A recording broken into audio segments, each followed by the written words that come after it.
Organisasi lingkungan hidup Greenpeace menilai transisi energi bersih di Indonesia masih akan menuai masalah jika pemerintah baru tidak memberikan porsi agenda yang jelas mengenai ancaman perubahan iklim.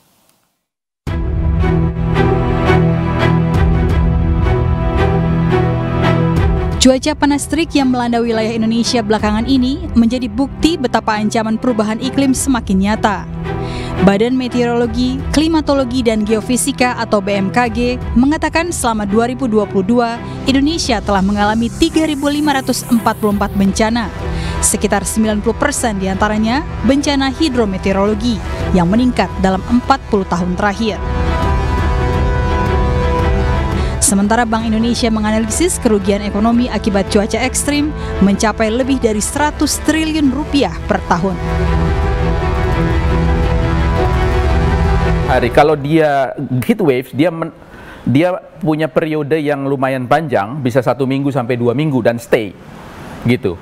Jadi itu kalau tadi Mbak Wela tanya, salah satu yang khas dia stay, seperti yang dialami oleh negara-negara yang tadi saya sebutkan, gitu. Jadi kalau kita relatif mencapai terus kemudian turun lagi, tetapi bukan harusnya menjadi alasan untuk kita tidak mewaspadai sebenarnya sesuatu yang lebih besar yang sedang terjadi sekarang, yaitu pemanasan global ekstrim. Ini persoalan kita karena persoalan besar kita karena ekonomi kita, proses industri kita semuanya sampai sekarang utamanya tergantung pada energi fosil yang menghasilkan gas rumah kaca dalam jumlah yang sangat besar. Isu lain yang mengemuka adalah upaya mitigasi yang ambisius untuk mengurangi emisi sebesar 50% pada 2030 dan nol emisi tahun 2050. Namun target pengurangan gas rumah kaca Indonesia masih sangat tidak memadai. Greenpeace menilai dua sektor penyumbang emisi terbesar di Indonesia adalah kebakaran hutan dan penggunaan energi fosil. Jadi kalau di Indonesia itu yang terjadi adalah korporasi, utamanya masih korporasi, itu mengambil langkah-langkah paling murah untuk melakukan land clearing, pembersihan lahan, yaitu dengan membakar. Dan itu kita tahu bahwa Ditjen Penegakan Hukum KLHK sudah bekerja selama beberapa tahun terakhir, tetapi kita melihat sebenarnya hukumannya belum sangat keras. Jadi bahkan dalam cukup banyak kasus eksekusi dari putusan-putusan pengadilannya itu tidak terjalankan. Jadi efek jerahnya belum terjadi, gitu. Jadi memang beda kalau di negara-negara barat utamanya biasanya accident karena begitu panas kemudian camping, kemudian apinya tidak ditutup dengan baik, kemudian terjadi membesar. Kita pembakaran. Leonard menambahkan, sektor energi yang diproyeksikan akan menyumbang 58% dari total emisi tahun 2023 harus dijadikan pertimbangan bagi pemimpin baru Indonesia ke depan untuk pengurangan emisi gas rumah kaca. Persentase energi terbarukan di Indonesia saat ini masih rendah, yakni 10,4% pada 2022. Sementara Indonesia harus mencapai target 34% energi terbarukan pada 2030 sesuai kesepakatan pendanaan Just Energy Transition Partnership atau JETP. Dari Jakarta, Wela Sherlita, Winar Dimas, iNews melaporkan. Tim Panjat Tebing Indonesia kembali berjaya di kancah internasional dengan meraih medali emas dan perunggu serta memecahkan rekor di nomor kecepatan dalam ajang Piala Dunia Panjat Tebing di Seoul, Korea Selatan. And Federic Leonardo, who took twice, it's not all about the clock though. Those medal positions needed to be raced over. Rekor baru kembali dipecahkan atlet panjat tebing Indonesia Federic Leonardo. Ia menjadi atlet panjat tebing di dunia yang melaju menggapai puncak dinding panjat tebing buatan dengan kecepatan di bawah 5 detik. Dalam kejuaraan panjat tebing dunia atau IFSC Climbing World Cup 2023 di Seoul, Korea Selatan ini, Fredrik berhasil mencatatkan waktu 4,90 detik. Dengan torehan ini, atlet asal Kalimantan Barat ini berhak mendapatkan medali emas. Sementara di nomor putri, atlet desak Made Rita Kusuba juga berhasil memboyong medali perunggu. Atas prestasi mereka, Menpora Dito Aryo Tejo dan Ketua Umum Federasi Panjat Tebing Indonesia atau FPTI, Yeni Wahid, menyambut kepulangan mereka di Bandara Soekarno-Hatta Senin malam. Keberhasilan ini merupakan buah manis yang didapat selama berlatih di Pelatnas sejak tahun 2020 lalu. Ya, kalau untuk mempertahankan kita akan terus berlatih dan lebih fokus karena kita sadar dari hasil World Cup kemarin kita lihat pesaing-pesaing juga semakin dekat dari berbagai negara seperti kayak Cina, USA, Prancis dan lain-lain, dan jadi kita tidak boleh terlalu jumawa gitu ya, karena di nomor speed ini kadang hasilnya juga sangat dinamis gitu. Olimpiade. Jadi kalau Fredrik harusnya secara statistik, kita ngomong secara statistik sih harusnya di 2024 ini udah bisa kita catat sebagai potensi peraih medali emas Olimpiade. Dan ada juga dari wanitanya kan, Mbak Desak, ya semoga juga bisa tembus di Olimpiade dan meraih medali juga. Jadi, setelah di Seoul, Korea Selatan, gelaran kejuaraan dunia panjat tebing nomor speed ini rencananya akan diselenggarakan di area Stadion Gelora Bung Karno, Jakarta, tanggal 6 hingga 7 Mei 2023. Dari Tangerang, Banten, Has Nugara, iNews melaporkan.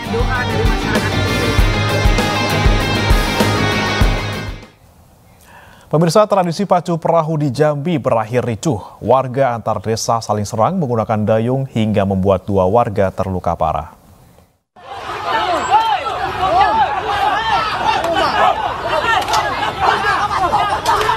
Inilah kerusuhan yang mewarnai perlombaan pacu perahu yang merupakan tradisi tahunan penutup perayaan Idul Fitri di kawasan Ancol, Sarolangun, Jambi. Para pendukung dari 2 desa saling baku hantam, baik dengan tangan kosong ataupun dengan dayung.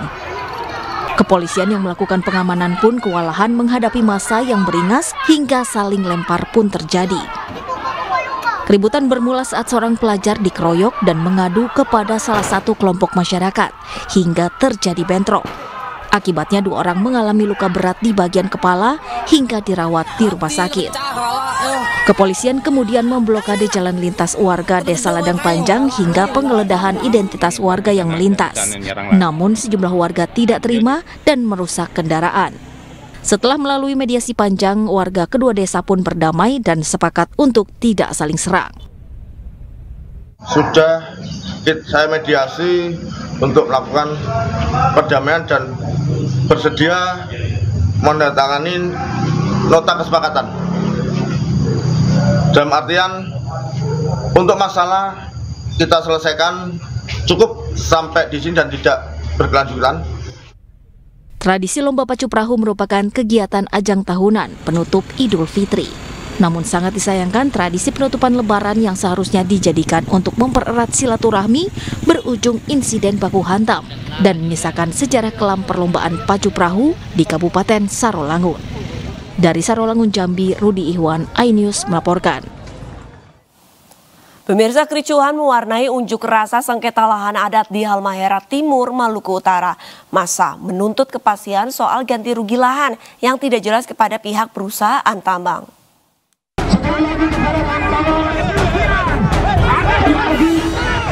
Saling dorong mewarnai unjuk rasa menuntut ganti rugi lahan adat di Kabupaten Halmahera Timur, Maluku Utara.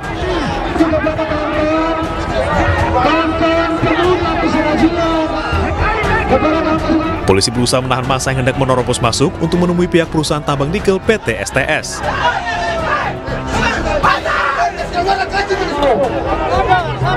Beruntung aparat bersama pemuka adat berhasil menenangkan para pengunjuk rasa sehingga kericuhan dapat diredam. Unjuk rasa yang digelar masyarakat adat Buli ini terkait dengan sengketa lahan adat seluas 50 hektar yang pembayaran ganti ruginya tak kunjung selesai.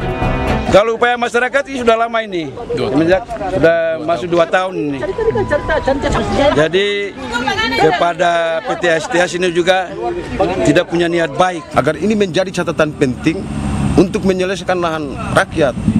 Karena masyarakat Halmahera Timur, pada khususnya masyarakat adat menerima investasi.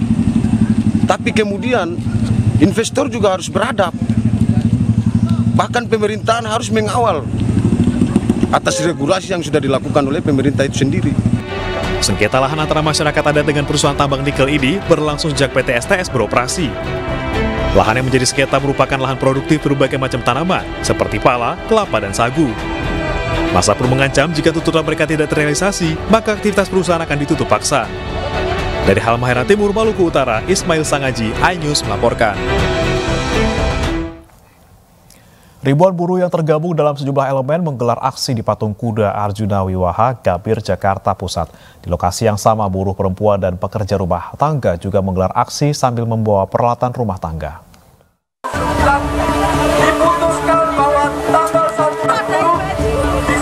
Memperingati Hari Buruh, ribuan buruh dari sejumlah elemen menggelar aksi di kawasan Jalan Medan Merdeka Barat, tepatnya di Patung Kuda Arjuna Wiwaha, Jakarta Pusat, Senin kemarin. Meski berpusat di Istora Senayan, sebagian massa tetap menggelar aksi di Patung Kuda karena berdekatan dengan Istana Negara.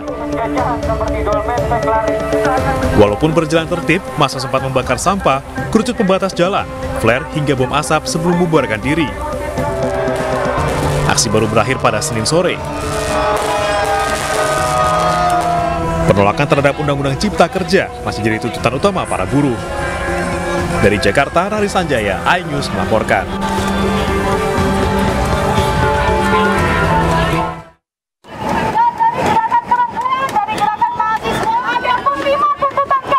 Dengan membawa peralatan rumah tangga seperti ember, serbet, hingga centong nasi, puluhan emak-emak yang tergabung dalam aliansi PRT dan buruh perempuan hingga pekerja rumah tangga ini menggelar aksi teatrikal di kawasan Bundaran Patung Kuda Gambir, Jakarta Pusat, Senin pagi. Mereka mengangkat ember setinggi-tingginya untuk memperjuangkan hak-hak mereka. Dalam peringatan Hari Buruh Sedunia atau May Day, para emak-emak buruh perempuan dan pekerja rumah tangga ini mendesak pemerintah segera mengesahkan Undang-Undang PPRT.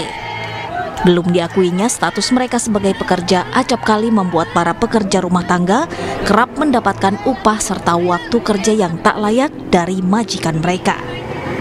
Jadi di sini kita sedang aksi PRT dan buruh perempuan bersatu sahkan RUU PPRT dan tolak no work no pay.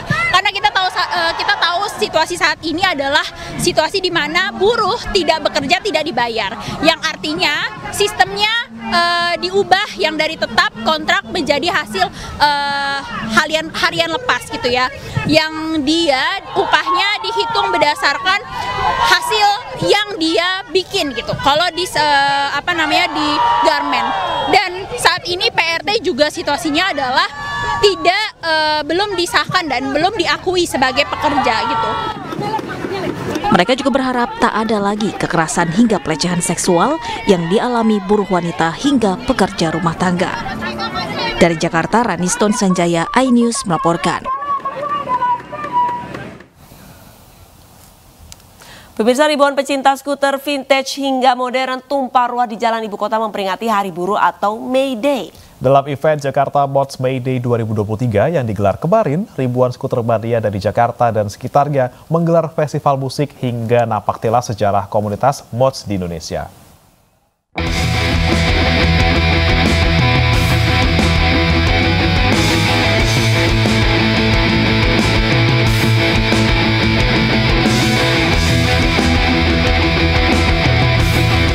Ketua Ikatan Motor Indonesia atau IMI Bambang Susatyo melepas ribuan skuter mania.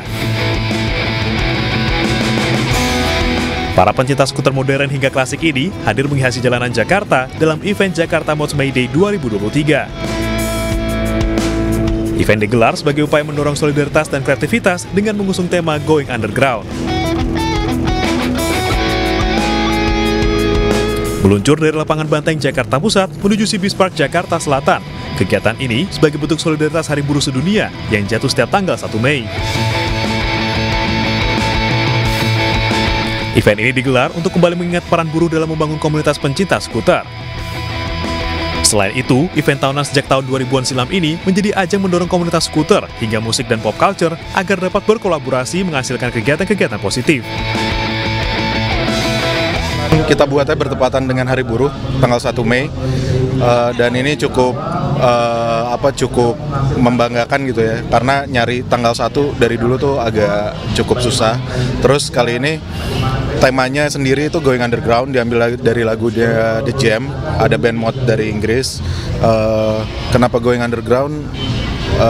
Kita mau balikin lagi kayak back to your roots gitu. Kayak ini tuh balikin gimana awalnya subculture mods ini masuk ke Indonesia dan berkembang di sini gitu.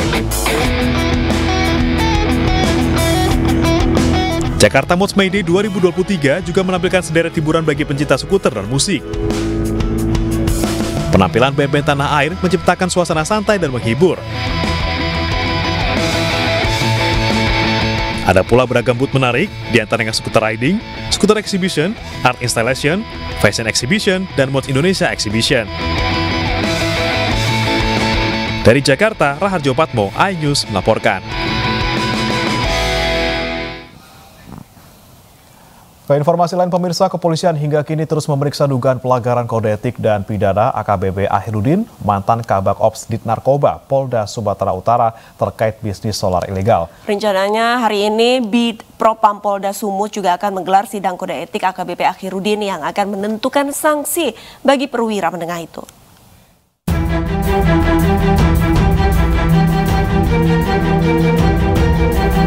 Temuan gudang BBM ilegal jenis solar di Jalan Guru Siduba, Medan, Sumatera Utara menyeret mantan perwira menengah Polri AKBP Ahirudin Hasibuan.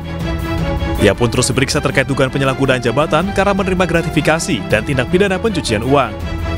Selain pelanggaran kode etik, kepolisian juga turut memeriksa proses pidana AKBP Ahirudin. Rencananya pada hari Selasa pukul 10, Bid Propam Polda Sumut akan menggelar sidang kode etik. Kami sampaikan bahwa terkait dengan keterlibatan yang bersangkutan, Polda Sumatera Utara dengan sergap telah melakukan pemeriksaan baik proses etik ya, maupun proses pidananya ya. Tentu nanti kita tunggu, proses ini masih berjalan. Sebagai aparat penegak hukum, AKBP Ahirudin kerap tampil hidup mewah dengan pamer Harley Davidson hingga Jeep Rubicon. Yang menjadi sorotan adalah apa yang dipamerkan ayah Aditya Hasibuan ini tak sesuai dengan jumlah kekayaannya yang dilaporkan dalam LHKPN. Tercatat, ia hanya memiliki harta kekayaan sebesar Rp467.548.644 yang dilaporkan terakhir kali pada tahun 2021. Selain itu, tanah seluas 566 meter persegi senilai Rp46.330.000, mobil seharga Rp370 juta, dan harta bergerak lainnya senilai Rp51.218.644. Kasus yang menjerat AKBP Ahirudin Hasibuan terjadi buntut penganiayaan yang dilakukan anaknya Aditya Hasibuan terhadap Ken Admiral. Video penganiayaan tersebut kemudian viral di media sosial. Tim Liputan iNews melaporkan.